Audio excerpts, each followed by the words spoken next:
We were all gathered at the airport baggage claim, waiting anxiously. My brother-in-law, Mike, was there with his 2 daughters, 9-year-old Sophie and 7-year-old Lily. They stood proudly beside my own kids, 12-year-old Ethan and 9-year-old Ava, all of them holding up a big sign that read, "Welcome home, Moms!" 2 weeks earlier, my wife, Rachel, and her sister, Claire, had flown off to Ibiza for a beach vacation, a perfect escape from the bitter Minnesota cold, especially in January. When passengers from their flight finally began trickling through the arrival's door, the kids erupted into excited cheers. And when they saw their moms, their little faces lit up. Both Rachel and Claire looked incredible, sun-kissed and glowing, with wide smiles that screamed relaxation and freedom. Rachel pulled Ethan and Ava into a tight embrace, kissing them like she hadn't seen them in years. Then she turned to me, gave me a long, passionate kiss, and I held her like I never wanted to let go. "I miss you so much, babe," I whispered. "Just wait till tonight," she murmured into my ear. "I'll show you exactly how much I miss you." And she did. That night she delivered on her promise. After 15 years of marriage, Rachel knows me inside and out, especially my thing for tan lines. Once the kids were asleep, we headed to the bedroom. "Get into bed," she said with a smile. "Be ready for me when I come out of the bathroom." I didn't need to be told twice. A few minutes later, she stepped out wearing a bikini. Rachel's always been beautiful. Her face, especially, is what draws you in. She's always been a little self-conscious, saying she's too petite or too thin, but I never saw it that way. Both pregnancies had made her curves a little fuller, and I loved every inch of her. The thong bikini hugged her body just right, but the real show was the contrast between her golden tan and the faint, untouched lines beneath the straps. Her private areas were still that familiar pale shade I knew so well.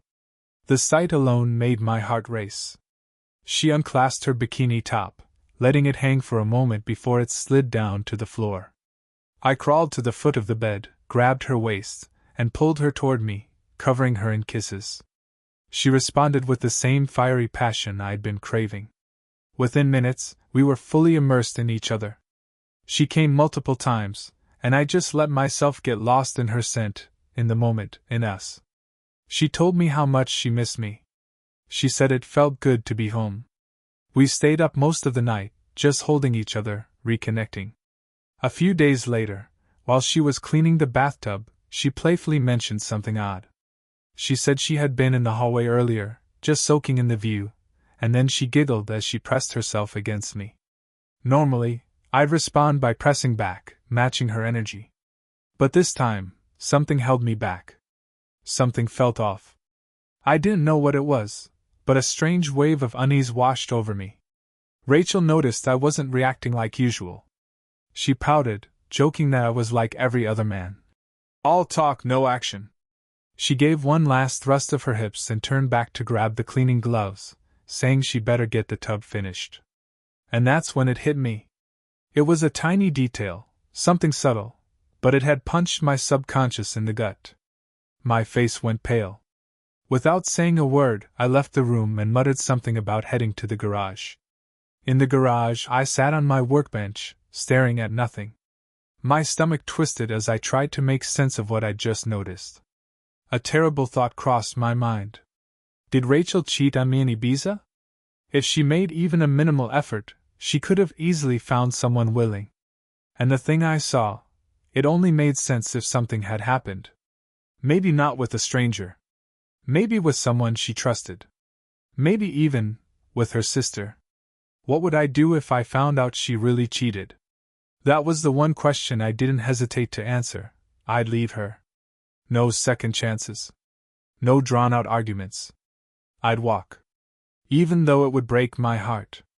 Even though it would devastate our kids. Why would she do this to me?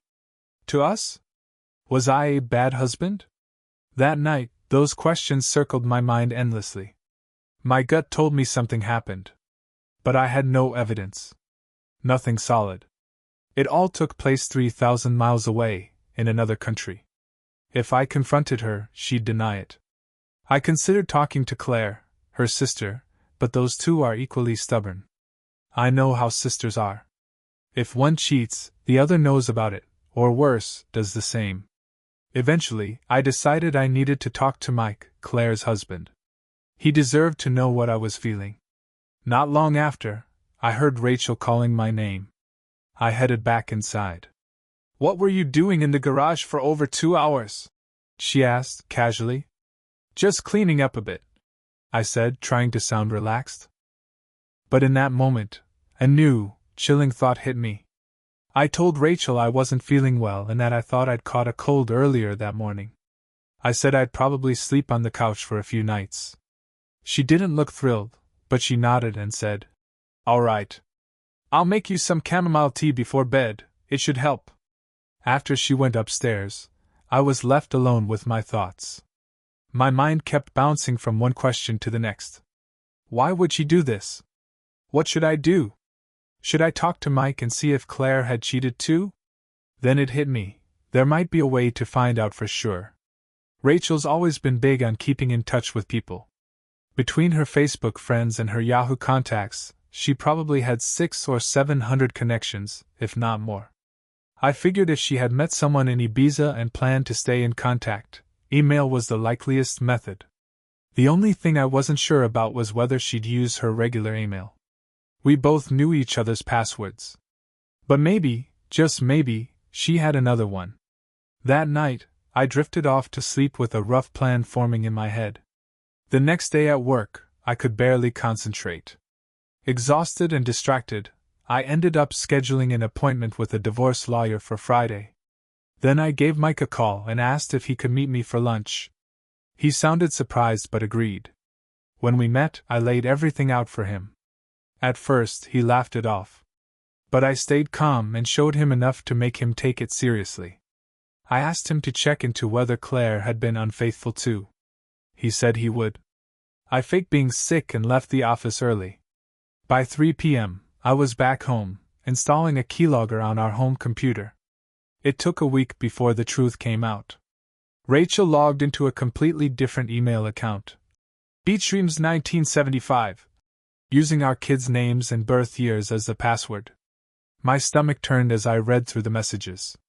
Just days after returning from Ibiza, she was emailing some guy named Brad every single day. The messages weren't just flirty, they were graphic. And it wasn't just Rachel. Claire had been messaging someone named Steve. Same pattern. Same energy. I forwarded the emails to myself, deleted every trace of the tracker, and then sent the entire thread to Mike from my own email account. Turns out Rachel and Brad had been intimate from nearly the first day of their trip. And they were already planning another rendezvous in Chicago the following month. The plan? Rachel and Claire would pretend they were on a shopping trip, while Brad and Steve would pretend they were in town to watch a Blackhawks game.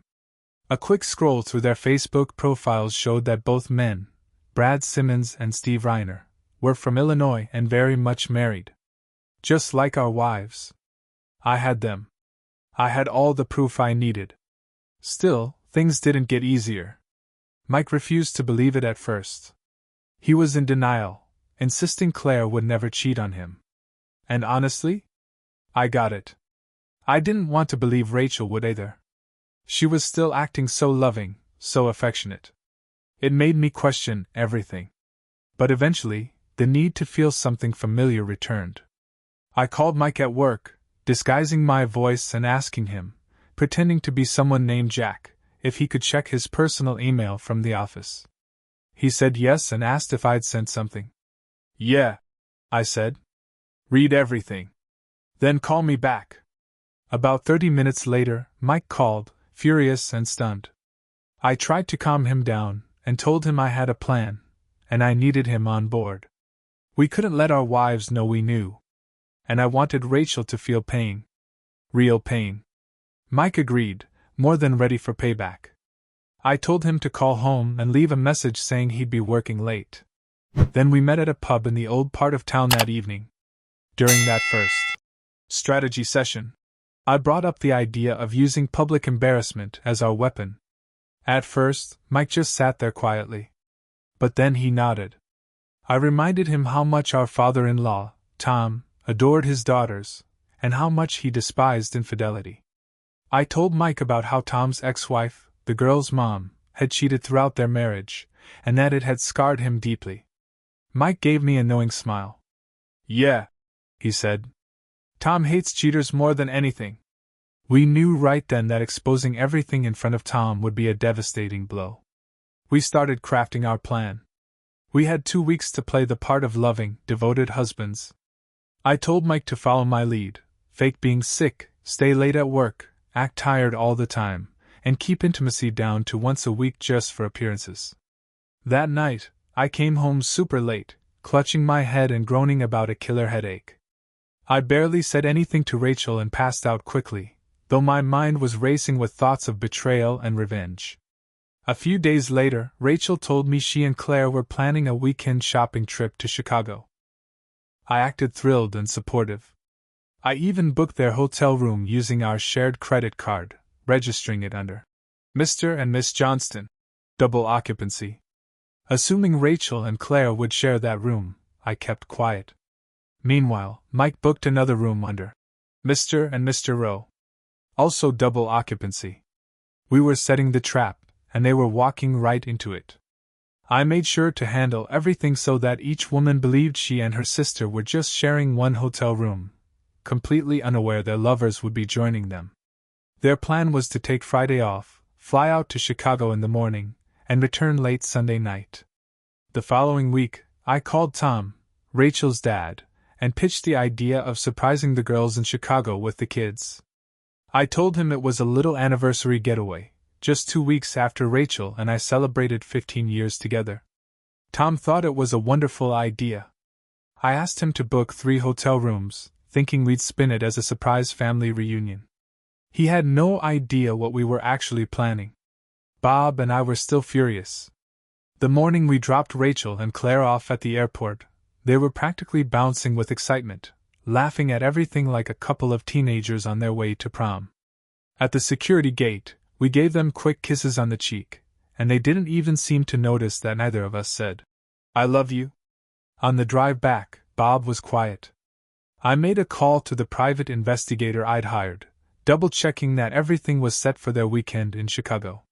The next morning, we all met up at the airport. During the flight, Tom switched seats with my son, Ethan, and ended up next to me. He gave me a concerned look. "You and Bob look like you're headed to a funeral," he said. "What's going on?" I took a deep breath. "Tom, I'm sorry I didn't tell you earlier, but Rachel and Claire are cheating on us. I've hired a private investigator. He's collecting proof. Once we have it, Bob and I are filing for divorce." Tom sat there in stunned silence for a few moments. Then he rested his hand on my shoulder, heavy with grief. "It hurts, son. I thought the years they spent under my roof might have taught them better." His voice cracked.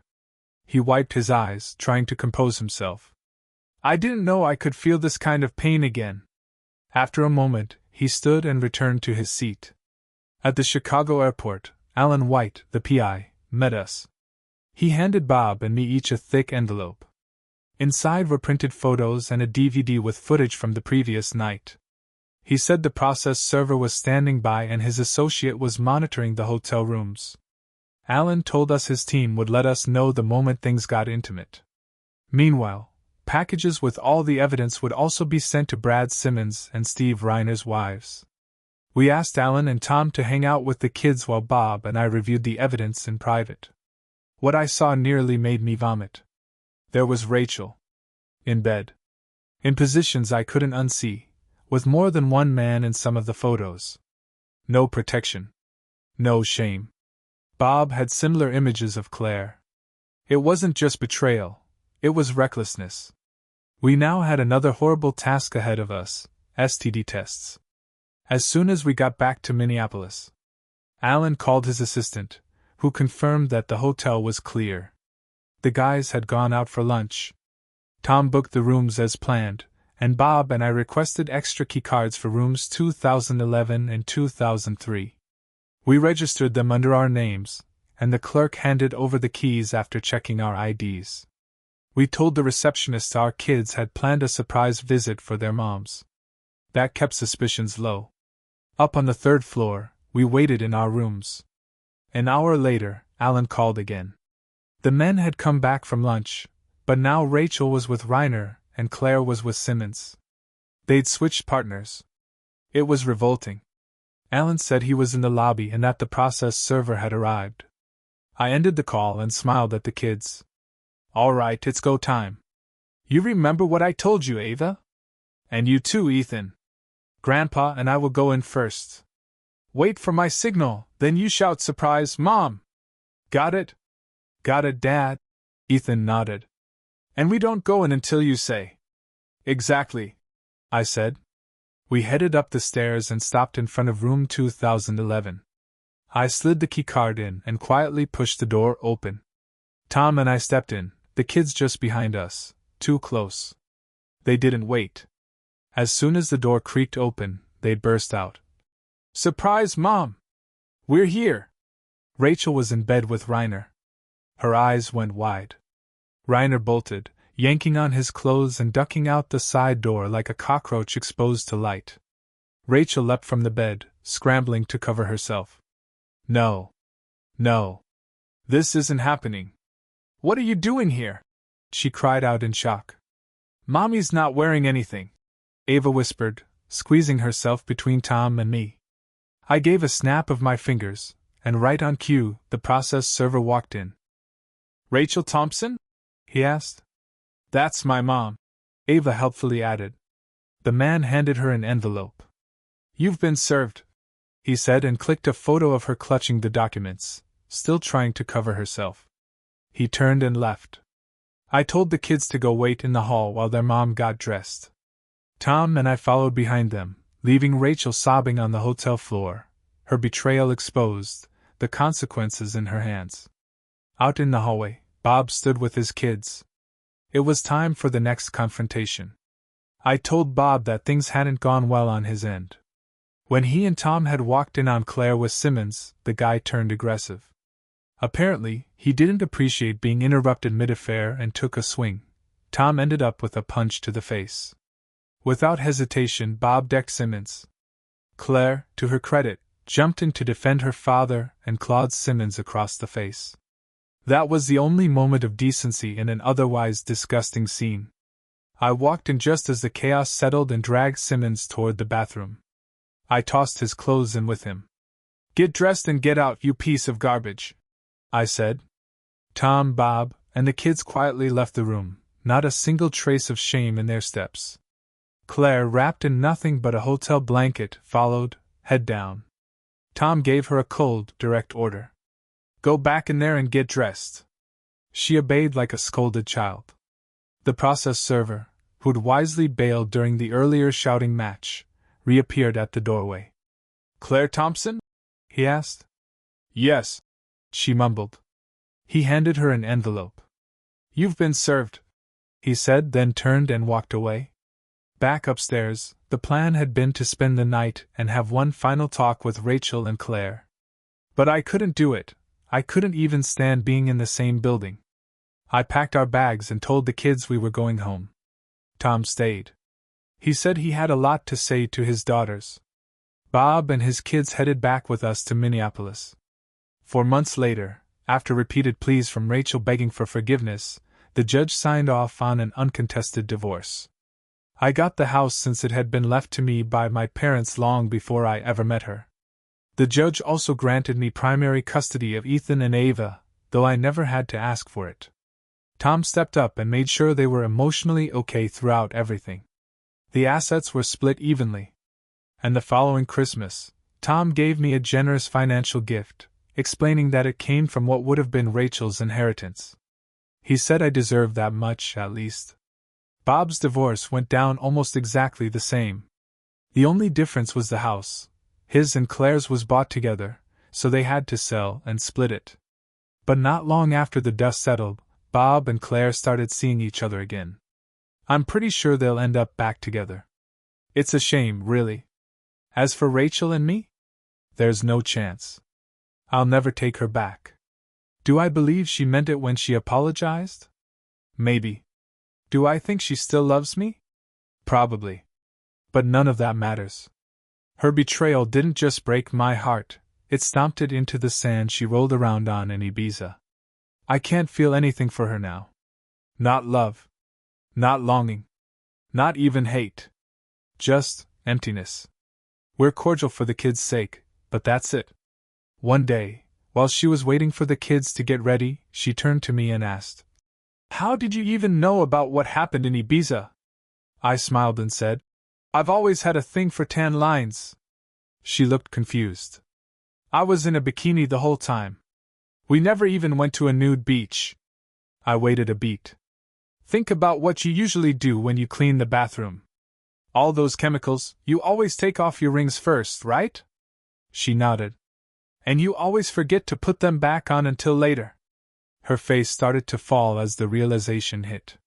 "You came back from Ibiza without a tan line on your ring finger." That was the first clue. The one that told me something had changed. Life throws surprises at you. Some are good. Some leave scars. This was one of those that did both. I walked straight out of Murphy's. Didn't even look back. I asked the bartender to split our tab, paid for my drinks, and left without saying a word to Jenna. I drove aimlessly for a while, trying to make sense of what I'd just witnessed, those shoes, that voice, and what she was doing in that bathroom stall. I ended up at this 24-hour diner, ordered a black coffee, and just stared into the cup. The bitter taste matched the pit in my stomach. I didn't go home that night. Instead, I crashed at my buddy Mark's place.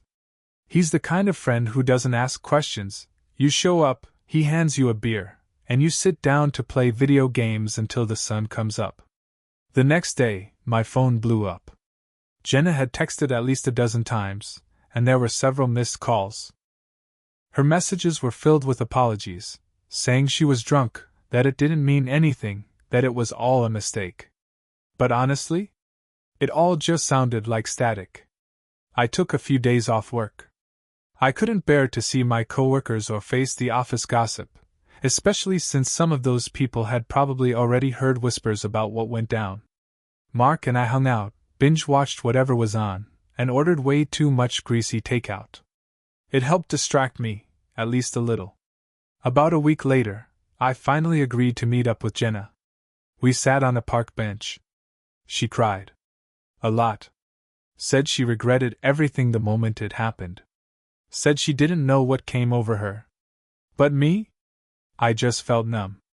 I told her I needed space. Part of me wanted to believe it was just a one-time mistake. But another part kept whispering, even if it was, could I ever trust her again? I also wanted to share something personal. I really screwed up. I posted in a relationship subreddit about wanting an open marriage, and my husband found out. It led to this massive, ugly fight. We said things, awful things. I stormed out to cool off. That's when a coworker, the guy I was thinking about when I wrote that post, called and invited me over. I shouldn't have gone. But I did. I texted him to pick me up. We had a couple of drinks and watched TV at his place. I was feeling reckless, maybe just looking for a thrill. I made a move. He didn't exactly reject it, but it was underwhelming. He barely reacted, and when he finally got going, it was awkward. He said he couldn't go down on me because his tongue was sore from eating Pringles. Seriously. We ended up in bed. It was uncomfortable and quick. He forgot to pull out. Then he turned back to the TV like nothing had happened. I walked home in silence. All I could think about was how I'd wanted something exciting, but the reality? It was a joke. My husband, for all his flaws, has always made me feel seen. He's careful. Experienced. I even regret calling him small in my last post. He's not. I was just angry. When I got back, he was in the kitchen. He didn't say a word. Made pasta, didn't offer me any. Then he walked to the living room, tossed a towel at me, and fell asleep on the couch. I curled up on a rug in the bedroom. Couldn't sleep. Too cold. Too much guilt. I kept thinking, I've really messed up. And I don't think I can fix this. The next day, I tried to talk to him. He barely looked at me. When I tried to touch him, he moved away. That's never happened before. Even on his worst days, he'd always show affection. Not anymore. He hasn't eaten. Barely drinks water. He looks hollow. I begged him to talk. Texted him everything I was feeling, that I love him, that I want to work on this for the sake of our marriage. He replied hours later, "I don't want a conversation. I don't want a marriage. I'll be gone until the new year. When I come back, I expect you to be gone." He said he's already spoken to a lawyer. He's claiming the house, changing his number. And now I hear he's staying at my sister's place. Yeah. My sister. She's single. Gorgeous. And frankly, I'm terrified. I texted her. She said she loves me, but she's disgusted with what I did. Told me we shouldn't talk for a while. I feel abandoned. I love her, but I'm angry too. What if she goes after him? It's been one of the longest days of my life. I don't even know how to feel anymore. I just want everything to go back to how it was before I wrecked it. I know I messed up. I just never thought it would get this bad.